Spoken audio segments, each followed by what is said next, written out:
உங்க வாழ்க்கை துணைவன் அல்லது துணைவிக்கோ உங்க குழந்தைகளுக்கோ நீங்க கொடுக்கிற பெரிய கிஃப்ட் நீங்க ஆரோக்கியமா இருப்பது மாத்திரம்தான்.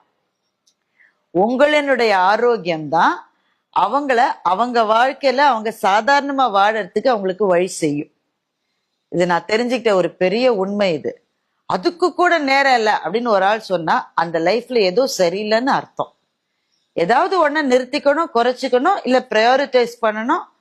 உங்க ஹெல்த்துக்கு என்ன தேவைன்னு உங்க மனசுக்கு நல்லா தெரியும். சும்மா தெரியாதுன்னு சொல்லாதீங்க, கட்டாயம் தெரியும். அதுக்கு நேரம் இல்லை, அதுக்கு டைம் இல்லை. அதை விட முக்கியமா ஒண்ணு வந்துருச்சு, ஆபீஸ்ல எங்க விடுறாங்க, நெய்ன்னு பிடிங்கி எடுக்கிறாங்க.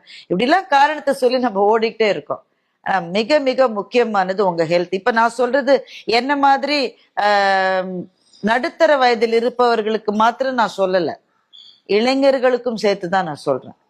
ஏன்னா you have to begin early. எவ்வளவு சீக்கிரம் உங்க ஆரோக்கியத்தை நீங்க பாத்துக்க ஆரம்பிக்கிறீங்களோ அவ்வளவு நாள் வாழ்க்கை நல்லா இருக்கும்.